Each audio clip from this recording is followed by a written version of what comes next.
మీ ఎలాంటి వ్యాపార ప్రకటనలకైనా వెంటనే మా ఛానల్ సంప్రదించండి. ప్రస్తుతం మనతో పాటు ప్రముఖ ఆధ్యాత్మికవేత్త ఐకాన్ ఆస్ట్రాలజర్ గట్టిపల్లి సురేష్ బాబు గారు ఉన్నారు. సో గురువు గారితో మాట్లాడేద్దాం. నమస్కారం గురుగారు. జై శ్రీమన్నారాయణ. ఫిబ్రవరి మాసం, అందులో మనకి మాఘ మాసం, ధనుస్సు రాశి వాళ్ళకి ఈ నెల ఏ విధంగా కలిసి రాబోతుంది, ఎటువంటి విషయాల్లో ఎక్కువగా జాగ్రత్తలు తీసుకోవాలంటారు?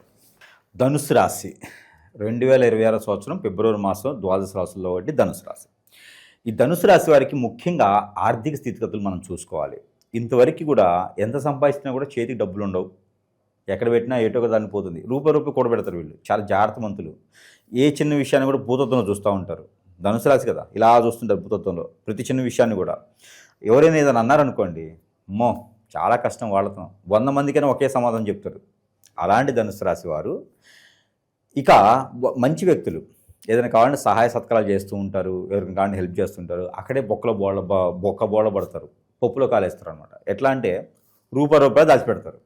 ఈ దాచిపెట్టే రూపాయి కాస్త ఎవరొకరు వెళ్ళేసి, అన్న అక్క నాకు కొంచెం డబ్బులు అవసరం అనగానే ఇక ఎంత అవసరం ఉందో ఏమో అని చెప్పేసి అని జేబులు దుడిపి మళ్ళీ ఇస్తారు.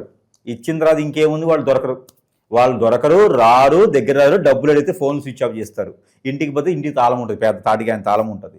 ఇక వీరికి గొడవలు పడి శత్రువు కూడా అవుతారు. ఇక లేదురా బాబు అని చెప్పి వీళ్ళు తెచ్చుకుంటారు, ఎక్కడో దగ్గర కొంత గొప్ప తెచ్చుకుంటారుగా, వీళ్ళు కట్లాక అల్లాడాలి.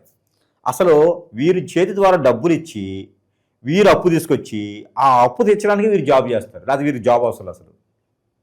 అట్లాంటి ధనుసు రాశి ఇక ఇన్నాళ్ళు అదే జరిగింది. అందరూ అనుకుంటారు, అమ్మ ఎంత జాగ్రత్తపరుడో, అమ్మో మా అల్లుడు ఎంత జాగ్రత్తపరుడో అండి, అందులో ధనుసు రాశి, మా కొడుకు చాలా జాగ్రత్తపడు ధనుసు రాశి, మా అమ్మాయి ఉంది చూసారా, అమ్మో రూపాయి కూడబెట్టది, తీసుకుపోయి ఏం చేస్తాయా, సమర్పించుకుంటుంది. అట్లాంటి మంచి వ్యక్తులు అనమాట వీరు. ఏది కూడా నిస్సహార్థంగా ఏది ఆశించరు. వీరికి కావాల్సింది ఇష్టమైంది మాత్రమే వీరు అనుకుంటారు తప్పితే ఉచితంగా ఊరికి ఏది తీసుకోరు. అలాంటి వాళ్ళు దొరకడం అదృష్టం. ఒకరింట్లో ఉన్నా సరే ఆ ఇల్లు మొత్తం కూడా అలానే ఉండిపోద్ది. ఇక ఎదగదు కదా, ఎట్లా ఎదుగుతుంది, ఎదగదు. కాబట్టి అలాంటి ధనుసు రాశి వారు కాకపోతే ఒకటిలేండి, ఏదైనా బాధ్యత తీసుకుంటే బాధ్యత రహితంగా కాకుండా బాధ్యతగా తీసుకుని చేస్తారు. కాకపోతే వాళ్ళ దగ్గర ఉన్నట్టు ఒక గుణం ఏంటంటే, అది కొంతమందికి మంచిది, కొంతమందికి చెడ్డది. కొన్ని విషయాల్లో మంచిదే. అది ఏమిటంటే వీరి ఆలోచన తగ్గట్టుగా అందరూ ఉండాలనుకుంటారు. అది మాత్రం కొంతమందిలో వర్తించదు. అది అందరూ ఎవరో ఉంటారండి. ఇప్పుడు పెళ్ళైద్ది, భార్య నా ఆలోచనలో ఉండాలంటే కరెక్టే, కానీ నేను చెప్పినట్టే ఉండాలంటే కరెక్ట్ కాదు కదా. సో అలానే వీరికి భార్యాభర్త మధ్య కూడా గొడవలు వస్తూ ఉంటాయి. ఇకపోతే ఆర్థిక స్థితిగతులు వీరికి ఈ రకంగానే వస్తాయి, సంక్షోభాలు. వీరికి రావాల్సిన డబ్బు రాదు. పెట్టుబడి వ్యాపారాలు కూడా వీరు 2 రకాల వ్యాపారాలు చేస్తారు. ఒకటి వ్యాపారం చేస్తారు, ఒకటి జాబ్ చేస్తారు. మల్టిపుల్ వేరే వాళ్ళకి ఇవ్వాలి కదా, అలా చేస్తూ ఉంటారు. కాబట్టి వీరికి అన్ని రకాలుగా సానుకూలంగా ఉండాలి అనుకుంటే కనుక ఒక చిన్న పరిహారం చేసుకోవచ్చు. ఒక 56 రూపాయలు, ఇది కూడా డబ్బుతో చూడండి, వీళ్ళ అదృష్టం చూడండి, పరిహారం కూడా డబ్బులతోనే ఉంది. లైఫ్ లాంగ్ వీళ్ళు ఎవరికి డబ్బులు ఇవ్వకపోతేనే బాగుంటుంది అంటారు. ఇవ్వకున్నట్టుంటారు, ఖచ్చితంగా అబ్బే అట్లా ఉండదే, ఇస్తారు. మళ్ళీ మన వీడియో చూసాను, ఎక్కడైనా మారండి, ఇవ్వకుండా ఉంటే వీళ్ళకి ఏంటంటే డబ్బులు ఇవ్వకపోవడం మారడం కాదు, డబ్బులు ఇచ్చినా మళ్ళీ రావాలి. అలానే దాని తగ్గట్టుగా సంపాదించుకోవాలి. అలా కావాలి వీళ్ళకి వరుణులు. అంతేగాని వీళ్ళ మనసు మార్చుకోమంటే అబ్బే మార్చుకోరండి, మారరు వాళ్ళు. కాబట్టి వీళ్ళకి ఏం చేయాలంటే పరిహారం, అది కూడా వీళ్ళ అదృష్టం చూడండి, డబ్బుతోనే ఉంది పరిహారం కూడా. ఒక 56 రూపాయలు తీసుకొని ఏదైనా ఒక గురువారం లేదా బుధవారం వచ్చిన సాయం సంధ్యలో ఈ 56 రూపాయలు తనకి తానే దిష్టి తీసుకోవాలి. అది రూపాయి కాయిన్సా, 10 రూపాయల కాయిన్సా, 5 రూపాయల కాయిన్సా, 20 రూపాయల కాయిన్సా అని పర్లేదు, ఇండియన్ డబ్బు అయితే చాలు. ఈ 56 రూపాయలు తీసుకొని తనకి తానే దిష్టి తీసుకోవాలి, క్లాక్ వైజ్గా 7 టైమ్స్ తీసుకొని అవి ఆ డబ్బులతో గోధుమ పిండి తీసుకోవాలి. గోధుమ పిండి తీసుకొని దాన్ని చిన్న చిన్న ఉండలు చేసుకోవాలి.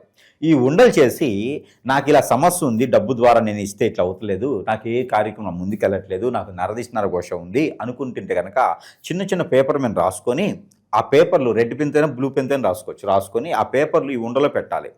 ఈ ఉండలు తీసుకుని వెళ్ళి ఎక్కడైనా పారేడు నీటిలో వేయాలి, చేపల చెరువులో వేయాలి. వేస్తే ఆ ద్వారా వీరికి ఆదాయ వనరులు పెరుగుతాయి. వీరు మారరు, ఇస్తూనే ఉంటారు. కాబట్టి ఆదాయ వనరులు పెరుగుతాయి. ఇది ఒకటి చేసుకోవాలి. ఇక వీరికి ఆరోగ్య సమస్య, ఈ ఆరోగ్య సమస్య వీరికి ఎప్పుడు కూడా అనీజీగా ఉండడం, అన్ఫిట్గా ఉండడం, నరదిష్టి వల్ల తలకాయ నొప్పి రావడం, సైనిస్, హెడేక్, అలానే థైరాయిడ్, గ్రంథుల సమస్యలు, back pain, shoulder pain, gastric trouble, liver problems, ఇలాంటి ఎప్పుడు కూడా వీరికి వస్తూనే ఉంటాయి. అసలు ముఖ్యమైనటువంటి కారణం ఏంటంటే వీరికి ఎక్కువగా స్ట్రెస్ అవుతుంటారు. దీని ద్వారానే వీరికి జబ్బులు వస్తాయి. కాబట్టి అలాంటి దరి చేరకుండా ఉండాలంటే ఎక్కువ ఆలోచించకూడదు. కాబట్టి అలాంటి దరి చేరకుండా ఉండాలంటే డ్రై ఫ్రూట్స్ కానీ ఫ్రూట్స్ కానీ ఎక్కువ తింటూ ఉండాలి. దీంతోపాటు సాంబారు, రసము ఇలాంటివి ఎక్కువ తింటూ ఉండాలి. ఇదే పరిహారం వీరికి. అలాంటి సాంబార్, రసం లాంటివి ఎక్కువ తింటూ ఉండాలి. వీరికి అలాంటి దరి చేరకుండా ఉంటాయి. ఇకపోతే విదేశీయానం ప్రయత్నించాలనుకుంటే ఇక ఈ ఫిబ్రవరి మాసం మొత్తం కూడా విదేశీయానం ప్రయత్నం అనేది అంత పెద్దగా రాణించదు కాబట్టి ఆ మానుకోవడం మంచిది. ఏప్రిల్ 5వ తారీఖు తర్వాత వారు విదేశీ ప్రయత్నం అనేది చేసుకోవచ్చు. ఆల్రెడీ వెళ్ళాల్సి వస్తుంది, ఆల్రెడీ జాబ్ ఉన్నది అనుకుంటే ఓకే, ఎప్పుడైనా చేసుకోవచ్చు. ఇక ధనుసు రాశి వారు. ఇకపోతే ఈ ధనుసు రాశి వారికి కలిసి వచ్చేటువంటి బిజినెస్, వ్యాపారం, అలానే జాబు ఏదైనా ప్రయత్నం చేస్తే ఈ ఫిబ్రవరి మాసంలో 15వ తారీఖు తర్వాత ప్రయత్నం చేస్తే జాబులు అయితే మాత్రం ఏదో ఒక జాబ్ అయితే వస్తుంది. వీరి జీవితంలో ఒకటి ఉందండి, వీరి జీవితంలో ముందుకు వెళ్ళాలంటే మాత్రం నత్తలాగా వెళ్తారు. కాబట్టి ముందుకు వెళ్ళాలంటే సింహంలాగానో పుల్లానో గుడతలాగా వెళ్ళరు. నత్త అంటే వేసే ప్రతి అడుగు కూడా వెనకొక 10 సార్లు ముందొక 10 సార్లు చూసి అడుగు వేస్తారు. ఆ అడుగు వేసిన దగ్గర వీరికి నచ్చినట్టు విధిగా ఉంటే కనుక అక్కడ ఉండరు. వాడు ₹1,00,00,000 ఇచ్చినా అక్కడ ఉండరు, పరిగెత్తుండి వచ్చేస్తారు. కాబట్టి వీరికి అన్నీ నచ్చాలంటే చిన్న జాబులే వస్తాయి. ఆ చిన్న జాబులు కూడా ఎట్లా ఉండాలి? స్ట్రెస్ అలగకూడదు, స్ట్రెస్ అవ్వకూడదు, వీరిని ఎవరు ఏమో అనకూడదు, అంటే కోపం మళ్ళీను అలాంటి జాబులే చేయాలి వీరు. కాబట్టి బాగానే ఉంటుంది. ఆ చిన్న కానీ వీరు ఎదుగుతానికి ఉంటుంది, కానీ ఒకేసారి ₹1,00,00,000 అయితే వీరికి రావు. ఇక బట్టల షాపులు, మెడికల్ షాపులు వీరికి అద్భుతంగా ఉంటాయి. మెడికల్ దుకాణాలు కావచ్చు, బట్టల షాపులు కావచ్చు, డయాగ్నోస్టిక్ సెంటర్స్, నర్సులు గాను, డాక్టర్లు గాను తీసుకుంటే కనుక వీరికి అద్భుతంగా ఉంటుంది. ఓన్ సర్వీస్ చేసుకోవచ్చు వీరును. ఇంకా గవర్నమెంట్, సెంట్రల్ గవర్నమెంట్ జాబ్స్ అయితే పెద్దగా వీరికి యోగించట్లేదు. ఎందుకంటే వీరిలో ఉన్నటువంటి స్ట్రెస్, వీరిలో ఉన్నటువంటి నిదానత్వమే దీనికి గవర్నమెంట్ జాబ్ కానీ సెంట్రల్ గవర్నమెంట్ జాబ్ కానీ వెళ్లకుండా ఉండేదానికి ఆస్కారం చేస్తుంది. శని భగవాన్ అశుభ దృష్టి కూడా కొంత ఉంది, కేతు అశుభ దృష్టి కూడా కొంత ఉంది. కాబట్టి తొందరపాటు నిర్ణయాలు తీసుకొని బొక్కబోర్లో పడతారు. కాబట్టి కొంత తొందరపాటు నిర్ణయాలు తీసుకోవద్దు. కోర్టు వ్యవహారాల్లో భార్యాభర్తల మధ్య గొడవ ఏంటంటే కనుక 3వ వ్యక్తి ద్వారానే వస్తుంది. ఆ 3వ వ్యక్తిని రానియకుండా చేసుకోవాలి. అలా వస్తుంది అంటే కనుక ప్రతిరోజు కూడా హాట్ వాటర్లో తేనె, అలానే బాదం పౌడర్ కొంచెం వేసుకొని ప్రతిరోజు కూడా తాగుతూ ఉంటే కనుక వారికి అలాంటి సమస్యలు రాకుండా ఉంటే, ఖర్జూర పళ్ళు, జాజికాయలు పాలలు వేసుకొని తీసుకుంటే కూడా వీరికి అలాంటి సమస్యలు రాకుండా ఉంటే 3వ వ్యక్తి మధ్యలో రాకుండా ఉంటారు. ప్రతిరోజు కూడా కులదైవానికి, ఇష్టదైవానికి ఏదైనా ఆలయంలో మట్టి ప్రేమ దీపారాయణ చేసుకుంటే కనుక వీరికి కలిసి వస్తుంది. కొబ్బరికాయలు ఒక 5 సమర్పించుకున్న అమ్మవారికి కలిసి వస్తుంది. ఇలాంటి గొడవలు రాకుండా ఉంటాయి. గురుగారు, అలాగే శత్రువులు ఎక్కువగా ఉన్నారు, లేదంటే మేమేం కొనుక్కున్నా కూడా అభివృద్ధిలోకి వస్తున్నా కూడా పక్క వాళ్ళు చూడలేకపోతున్నారు, ఏడుపులు ఎక్కువగా ఉన్నాయి, నరఘోష, నరదిష్టి ఉంది, అలాగే అన్యోన్యంగా ఉంటారు భార్యాభర్తలు, వీళ్ళతో ఎఫ్ఐఆర్ పెట్టుకోవాలనో, వీళ్ళని విడదీసి వాళ్ళ వైపు మళ్లించుకోవాలనో, ఏదో ఒక మందు పెట్టడమో, చెడు క్రియలు ఇలా చేస్తూ ఉంటారు. దీని బారిన చాలామంది పడి ఇబ్బంది పడుతున్నారు. మరి దీనికి సొల్యూషన్ ఏంటని చాలామంది అడుగుతున్నారు. గురుగారు ఏం చెప్తారు వీటికి? ఖచ్చితంగా మనకి ఇప్పుడు కలియుగంలో ఉన్నాం. 2026 సంవత్సరంలో ఉన్నప్పటికీ కలియుగంలో ఉన్నాం. ఈ కలియుగ శాతం కూడా పాపాలు, కర్మలు ఎక్కువగా ఉంటాయి. దీనికి తగ్గట్టుగా ఎక్కడంటే కనుక ఎక్కడ ఉంటుందంటే ఈ ప్రాబ్లము, ఎవరైనా సుఖంగా బతుకుతున్నారన్నా, అంటే నలుగురు ముందు నవ్వినా కూడా చాలా సమస్యే, కొందించుకోవడమే. నవ్వితే కూడా అమ్మో వీరికి ఏం సమస్యలు లేవు కావాలి, ఓర్చుకోలేరు అన్నమాట ఎదుటివాళ్ళు. వీరికి ఏ సమస్యలు లేవు కావాలని చెప్పేసి వీరి మేము 10 ఏడుస్తూ ఉంటారు. అరే సుఖంగా బతికేదానికి లేదు. ఈ రోజుల్లో భార్యాభర్తలు ఎంతో సుఖంగా అన్యోన్యంగా ఉండాలనుకుంటారు. కంఫర్టబిలిటీ చెక్ చేసుకొని పెద్దలందరి సమక్షంలో సాక్ష్యంగా పెళ్లి చేసుకుంటారు. పెళ్లి చేసుకొని కూడా వీరి మధ్యన ఎవరో వచ్చి పొలలు పెడతా ఉంటారు. ఎఫ్ఐఆర్లు పెట్టుకుంటారు. ఎట్లా ముందు పెట్టడం, హిప్నాటిజం, బ్లాక్ మ్యాజిక్, వశీకరణం, చాతబడి, బాగలముఖి, భానుమతి, ఏక్షిని, బాగా స్పిరిట్, అష్టదిబ్బందన, ఇలాంటి క్రియలు ఎన్నో రకాలు ఉన్నాయి. జీవితంలో ఎదకపోవడానికి గల కారణాలు ఏంటంటే ఇలాంటి క్రియలు చేయించబడటం, ఎవరో మన మీద కన్నేసి మన ఎదుగుదల తట్టుకోలేక, ఇవన్నీ మనకి జాతకాలు అనుకుంటారు చాలామంది కూడా. ఇవన్నీ గురువుగారు నాకు కలిసి రావట్లేదు, జాతకమా, జాతకంలో సమస్య ఉందా, దశల నక్షత్రమా, గోచారమా, ఎక్కడ సమస్య ఉంది, ఏదైనా దానం చేస్తే తగ్గిపోతుందా అనుకుంటారు. కాదు నాయన, ఇవన్నీ కూడా మనకి జాతకంలో దొరకవు. ఇవన్నీ కూడా మానవ గ్రహం అని ఒకటి ఉంటుంది. ఈ మానవ గ్రహం మన మీద సృష్టించి మనం ఎదగకూడదని చేపిస్తూ ఉంటారు. దీనివలన మనం ఏ స్థానానికి వెళ్ళాలన్నా కూడా జాతకంలో చూస్తేనేమో కలెక్టర్ అవుతానని ఉంటుంది, ఎమ్మెల్యే, ఎంపీ అవుతాను ఉంటుంది. మరి చూస్తేనేమో బిల్ కలెక్టర్ అవుతాడు. ఎమ్మెల్యే, ఎంపీ కింద అక్కడ అయిన వాళ్ళు వెళ్ళటానికి, అపాయింట్మెంట్ తీసుకుని వెళ్ళడానికి కూడా వీళ్ళకి అవకాశం ఉండదు. ఏ రోజు ఆ రోజు ఎతుకుతూ ఉంటారు, గొడవలు అవుతూ ఉంటాయి, ఏ పంచాయతీలో ముందుకు వెళ్ళదు, అష్టదిబ్బంది అయిపోతారు అనమాట. కాబట్టి దీనంతా కారణం ఏంటంటే మన మీద ఏడ్చేటి కళ్ళు. మానవ గ్రహం చేసేటువంటి పనులు అంతా ఇంత కాదండి. ఎవరిని నమ్మకూడదు, ఎవరిని పార్ట్నర్షిప్ చేయకూడదు, మన పర్సనల్ విషయాలు ఎవరితో షేర్ చేయకూడదు. ఎందుకంటే దాని అందరి వల్ల ఏదో రోజున మనం ఖచ్చితంగా కాంట్రవర్సీకి వెళ్తాం. ఏదో రోజున మనల్ని హిప్నటైజ్ చేసేసి మనల్ని బొగ్గుపాలు చేసేటువంటి వారు మన చుట్టూతూనే ఉంటారండి. మన బంధువుల్లో, మన మిత్రుల్లో, మన శ్రేయోభిలాషులను చెప్పుకొని తిరిగే వాళ్ళలో, మన కొలీగ్స్లోనూ ఇలాంటి వాటే ఉంటారు. నా గురించి ఇంకోళ్ళకి అవసరమేమో చేయటానికి, నా గురించి తెలిసిన వాళ్ళకే కదా అవసరము. అందుకొని ఎవరిని నమ్మే పరిస్థితి లేదు. మరొక విషయం, ఇది చిన్నపిల్లల మీద పెద్ద పిల్లల మీద జరుగుతూ ఉంది.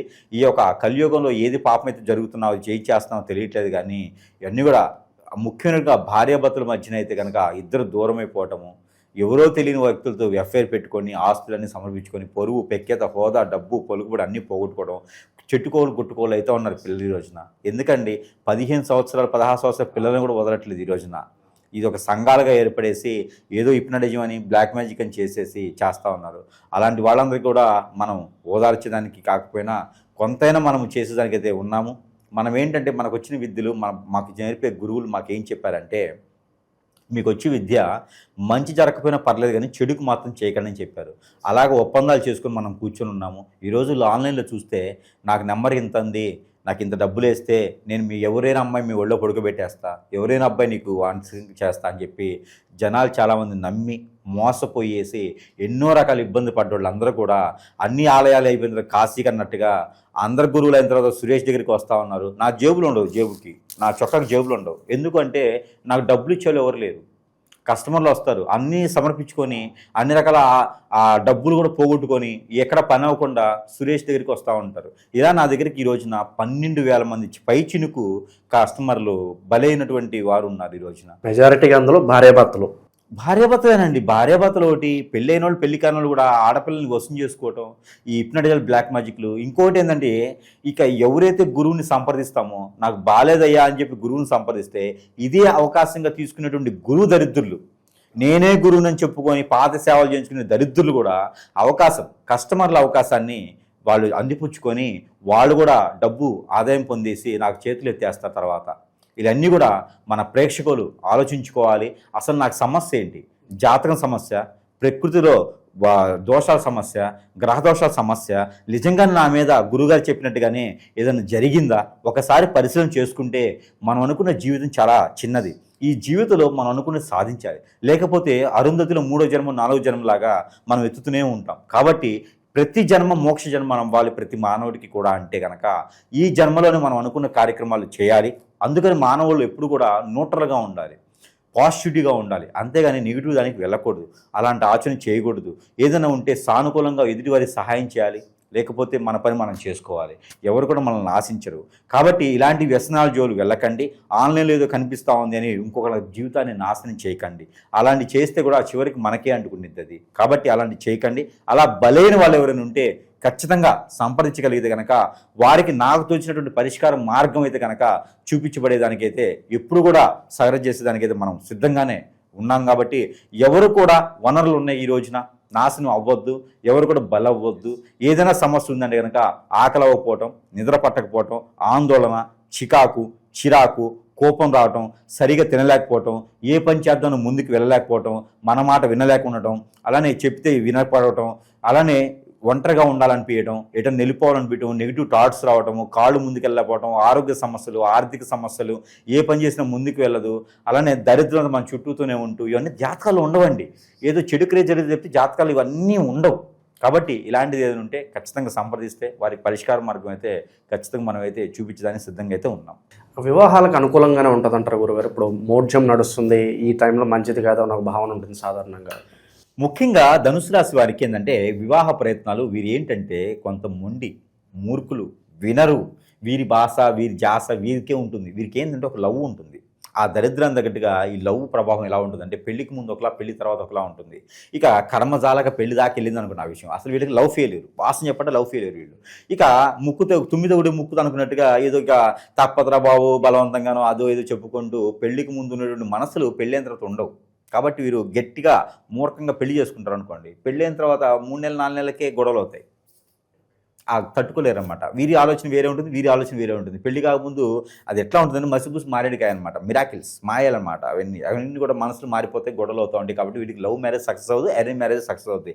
పెళ్లి కూడా వీళ్ళు చిన్న వయసులో చేసుకోవాలి, లేకపోతే కష్టం. పెద్ద అయిన తర్వాత చేసుకోవాలంటే వీరికి ఎవరు సపోర్ట్ చేయరు. వీరి దగ్గర సపోర్ట్ తీసుకున్న వాళ్ళు కానీ వీరికి సపోర్ట్ చేసేవాళ్ళు ఉండరు. కాబట్టి వీరికి పెళ్లి అనేది మాత్రం కొంచెం ఆచి చూసి పెళ్లిలో మాత్రం వీరికి తర్వాత మంచి లైఫ్ ఉంటుంది చేసుకుంటే కనుక. ఇకపోతే ఫిబ్రవరి మాసం 2026 సంవత్సరం లేదు కనుక పెళ్లి సంబంధాలు చూసుకోవడానికి అయితే బాగుంటుంది, కానీ పెళ్లి చేసుకోవడానికి అయితే కరెక్ట్గా కాదు. ఏప్రిల్లోనే వీరికి పెళ్లి, ఏప్రిల్ మే నెలలోనే కనిపిస్తుంది. కాబట్టి పెళ్లి సంబంధాలు కుదుర్చుకోవడానికి బాగుంటుంది. దక్షిణ వైపు సంబంధం కుదరకూడదు, అలానే ఉత్తర వైపు సంబంధం కూడా కుదరదు. పరమట ఉత్తరం, ఆ పరమట తూర్పు, ఈ రెండు వైపులు వచ్చేటువంటి సంబంధాలు మాత్రమే వీరు ట్యూన్ చేసుకోవాలి, సైజ్ చేసుకోవాలి. ఇకపోతే ధనుసు రాశి స్త్రీలు, నిరుద్యోగులున్నా, గృహిణీలున్నా, కొత్తగా వ్యాపారం చేయాలనుకున్నా, ఎవరైనా సరే నిరుద్యోగులుగా పెళ్లి కావాలనుకున్నా, విదేశాన్ని వెళ్ళాలనుకున్నా కూడా వీరు ఒక చిన్న పరిహారం చేసుకోవచ్చు. వీరు ఇప్పటివరకు కూడా ఆలోచన విధానం, స్ట్రెస్, ఇంతవరకే ఏందమ్మా తినట్లేదా అట్లా ఉన్నావు అనుకునే విధంగా ఉంటారు వీరు ఫేస్ రీడింగ్. అలాంటి ఫేస్ రీడింగ్ నుంచి ముందుకు వెళ్ళడానికి వీరు ఎక్కువ మాట్లాడరు, ఎవరితో సన్నిహితంగా కలవరు. ఒకవేళ కలిసారంటే ప్రాణం ఇస్తారు, అంత గొప్పగా ఉంటారు. కాకపోతే వీరి ప్రేమ అనురాగం దొరకడం చాలా కష్టం ఎదుటి వాళ్ళకి. వీరి ప్రేమ అతీతం కాదు, పరిమితం కాదు, అతీతం. అంటే విచ్చలవిడితనంతో ఉండదు, కానీ చెప్పలేం. ఎక్కువగా స్ట్రెస్ అవ్వరు వీరు. ఒక విషయాన్ని మర్చిపోవాలంటే వీరికి చాలా ఈజీ, కానీ మర్చిపోరు, కానీ మర్చిపోయినట్టు ఉంటారు. కానీ దేని గురించి దిగులు పడరు, బాధపడరు, ఇబ్బంది పడరు. కాబట్టి కోరికలు అయితే ఉంటాయి వీరికి. ఆ కోరికలు తీర్చుకోవడానికి అయితే మాత్రం నిరంతర శ్రమ చేస్తూనే ఉంటారు వీరు. కాబట్టి అలాంటి స్త్రీలు ఎవరైనా ఉన్నారంటే కనుక మంచి సంబంధాలు రావాలి. వీరికైతే కనుక మార్చిలో పెళ్ళి అయ్యేటువంటి యోచన ఉంటుంది, పెళ్లి సంబంధాలు కుదుర్చుకోవచ్చు. అదే ఫిబ్రవరిలో అయితే పెళ్ళిళ్ళు కనిపించట్లేదు. దీంతోపాటు పెళ్లి సంబంధాలు కుదరాలి, అన్ని విదేశయానం చేయాలి, ఇంకా కూడా ఏదైనా నరదిష్టి కానీ ఇట్లాంటివి ఉన్నాయంటే కనుక, కొంతమేర గ్రహాసాల మించిన దోషాలు ఉన్నాయంటే కనుక చిన్న చిన్న పరిహారాలు చేసుకోవచ్చు. దాంట్లో అయితే కనుక అమ్మవారికి కుంకుమార్చన చేయించి ఆ కుంకుమను ప్రతిరోజు ధరించుకునే దానికైతే కనుక ఖచ్చితంగా వీరికి అద్భుతంగా ఉంటుందని చెప్పొచ్చు. అలానే మనకి చాలా మందిలో కూడా అడుగుతూ ఉన్నారు, గురువుగారు మీ దగ్గర వస్తువులు కూడా దొరుకుతాయి కదా, వస్తువులు తీసుకుని కూడా చాలామంది బాగుపడ్డ వాళ్ళు ఉన్నారు. అలానే మనం చూసినట్టయితే కనుక ఈ వస్తువులు తీసుకొని బాగుపడ్డ వాళ్ళని మనం గమనించినట్టయితే మనది ఎప్పుడైనా గురువు దగ్గరికి వస్తే కొన్ని లక్షల రూపాయలు ఖర్చులు అవుతూ ఉంటాయి. అలానే ఈ వస్తువులు తీసుకోవడం వల్ల కూడా వాళ్ళు అన్ని రకాల సానుకూల కొంతమేర ఉపశమనం అయితే లభ్యపడుతుంది. దాంట్లో ఒకటిగానే ఇది శక్తి యంత్రం. ఇది శక్తి యంత్రం ఇంట్లో పెట్టుకోవాలన్నమాట. వ్యాపార సంస్థలో కూడా పెట్టుకోవచ్చు. ఇది మంత్రోచ్చారణ చేసి ఉంటుంది. కావాలంటే అన్ని రేట్లో దొరికితే షాపుల్లో అలా కాదు, ఇది మంత్రోచ్చారణ చేసి ఉంటుంది. ఈ శక్తి యంత్రము ఇంట్లో పెట్టుకొని ధూపం వేసినట్టయితే కనుక వారికి అష్టైశ్వర్య ప్రాప్తి కలుగుతుంది. ఇకపోతే మన దగ్గర స్పిరిట్ ఒకటి ఉండిద్ది. స్పిరిట్ అంటే స్పిరిట్ కాదు, ఇది ఒక సెంట్. ఈ సెంట్ వచ్చేసి ఇంట్లో స్ప్రే కొట్టుకోవాలి. ఇలా జస్ట్ ఇలా స్ప్రే కొట్టుకోవాలి. ఇది 2 రోజులకు ఒకసారి 3 రోజులకు ఒకసారి జస్ట్ రూమ్లన్నీ కూడా స్ప్రే కొడితే ఇంట్లో ఉన్నటువంటి చేతబడి, హిప్నటిజం, బ్లాక్ మ్యాజిక్, ఆగలముక్కి ఏదైనా ఇంటికి చేయించినా, ఒకళ్ళొకరు కాకుండా పోయినా, డబ్బు ఆదాయం రాకపోయినా, ఇంట్లో ఏదైనా నెగిటివిటీ ఉన్నా, చెడు క్రియలు జరిగినా కూడా ఈ స్ప్రే కొట్టడంతో అన్ని రకాల సానుకూలం పడుతూ ఉంటుంది. ఇక మన దగ్గర అందరికీ తెలిసిన విషయమే ఇది ఆరావళి కాటుక. ఈ ఆరావళి కాటుక ఇంట్లో ఉండడం ద్వారా ఈ ఆరావళి కాటుక చిన్నపిల్లలు, పెద్ద పిల్లలు, అలాగే పెద్దవారు అందరూ కూడా పెట్టుకోవచ్చు. మగవారు అయితే తలలోనూ, ఆడవారు అయితే కంటికి పెట్టుకోవచ్చు, కారికాల్లో పెట్టుకోవచ్చు, చిన్నపిల్లలు అయితే నుదురు పెట్టుకోవచ్చు. ఈ ఆరావళి కాటుకు పెట్టుకోవడంతో నరదిష్టి, నరకోశ అన్నీ కూడా దూరం అయిపోతూ ఉంటాయి. ఇకపోతే సెంటు, ఈ యొక్క సెంటు కూడా నరదిష్టి, నరకోశే కాదండి, మన మీద చేతబడి కానీ, అష్టదిబ్బంది కానీ, బాగలముఖి కానీ, స్పిరిట్ కానీ, మందు పెట్టడం కానీ జరిగితే కూడా అవి కూడా పటాపంచులు అయిపోయేసి అన్ని రకాల సానుకూల పడే వాతావరణం ఉంటుంది. ఎక్కడైనా డబ్బు కోసం, ఆదాయ వనరుల కోసం, జాబ్ కోసం వెళ్ళే వాళ్ళందరూ కూడా మనమే చెడు దృష్టి పడకుండా ఎందుకు సెంటు వాడుకోవచ్చు. అలానే ఈ యొక్క అష్టదిబ్బందుల ముడుపు, ఈ అష్టదిబ్బందుల ముడుపు కూడా ఇంట్లో ప్రతిరోజు నిష్ఠినిధంగా ధూపం వేసుకుంటే కనుక ఇంట్లో నెగిటివిటీ ఒకటే కాదు, మనలో ఉన్నటువంటి, మన మనసులో ఉన్నటువంటి చెడు క్రియలు కూడా అన్ని కూడా పటాపంచలు చేసేలా ఉంటుంది. కాబట్టి ఇలాంటి క్రియలు కూడా వాడుకోవచ్చు. ఇవన్నీ కూడా సరస్వైనటువంటి ధరల్లోనే ప్రేక్షకుల వద్దకే, అంటే వారి చెంతకే చేర్చేటువంటి సదవకాశాలు మన దగ్గర ఉన్నాయి. ఇవన్నీ కూడా మంచి వాతావరణంలో చేసినవి, ఇవన్నీ కూడా మంత్రోచ్చారణ చేసినవి. కాబట్టి వారికి ఎలాంటి సమస్య కూడా చిటికలో పటాపంచలు చేసేలా ఉంటుంది. కాబట్టి ఇవన్నీ కూడా సద్వినియోగం చేసుకొని అందరినీ కూడా సానుకూల పడేటువంటి వాతావరణం లభించేయాలని నా ఒక చిన్న ఆశ. కాబట్టి అందరూ కూడా బాగుండాలి, అందులో మీరే ఉండాలి. కాబట్టి అన్ని రకాలు వాడుకొని అందరూ బాగుండాలని కోరుకుంటూ ఉన్నాను. జై శ్రీమన్నారాయణ.